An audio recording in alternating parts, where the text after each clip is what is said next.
হতে দুৰ্গত মানুহক বিভিন্ন সময়ত সহায় কৰি আহিছে। আমি তেখেতৰ দানশীলতা, তেখেতৰ যিটো ফিলান্থ্ৰপিষ্ট যিটো ৰোল, এইটোত আমি যথেষ্ট।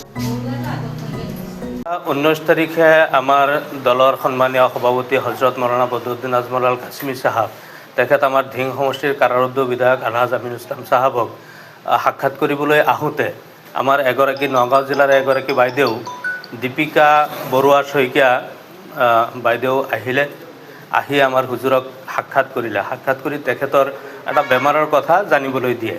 ইতিমধ্যে বাইদেউগৰাকীয়ে অপাৰেশ্যন কৰা বুলিও হুজুৰক জানিবলৈ দিয়ে। যথেষ্ট টকা পইচা ব্যয় হৈছে আৰু বাইদেউ আৰ্থিকভাৱে যথেষ্ট জুৰুলা বুলি হুজুৰক কথাটো কৈছে।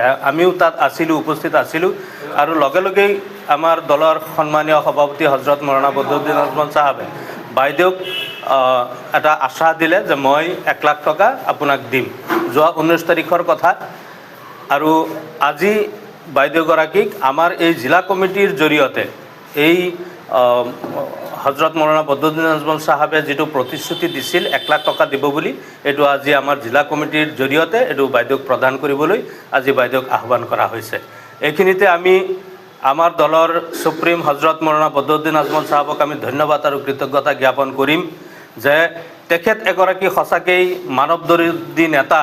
আৰু এই কথাটো বাৰম্বাৰ এই কথাটো প্ৰমাণিত হৈছে। এগৰাকী আজমল ফেমিলি বুলি ক'বলৈ গ'লে দানবীৰ, মানৱতাৰ এইটো এটা নিদৰ্শন। আজি জাতি ধৰ্ম ভাষা বৰ্ণ নিৰ্বিশেষে আজি আজমল ফেমিলিয়ে বিভিন্ন ক্ষেত্ৰখনত আজি মানৱতাৰ কল্যাণৰ স্বাৰ্থত কাম কৰি আহিছে। মানুহৰ দুৰ্যোগৰ সময়ত মানৱৰ লগত তেওঁলোক আজি থিয় দিছে, তাৰ আজি এটা নিদৰ্শন। আজি বাইদেউগৰাকী এগৰাকী অমুছলিম বাইদেউ আজি আহিছে। আজি তেখেতৰ দুৰ্দশাৰ কথা কোৱাৰ লগতেই বাইদেউক আজি এই সহায়খিনি কৰাত আমি যথেষ্ট আনন্দিত আৰু উৎফুল্লিত হৈছোঁ। আমি আশা কৰিম যে অনাগত দিনত আজমল ফেমিলিয়ে এই ধাৰা অব্যাহত ৰাখক। মানৱতাৰ তেওঁলোকে প্ৰকৃত নিদৰ্শন যিটো এইটো সমাজত এষ্টাব্লিছ কৰিছে ইতিমধ্যে। আজি নগাঁও জিলাতে নহয়, সমগ্ৰ অসমতে নহয়, দেশ বিদেশতো তেওঁলোকে আজি এই মানৱতাৰ পৰিচয় তেওঁলোকে দি আহিছে। অনাগত দিনত তেওঁলোকৰ এই ধাৰা অব্যাহত থাকক। তেখেতৰ সুস্বাস্থ্য তথা দীৰ্ঘায়ু কামনা কৰিছোঁ।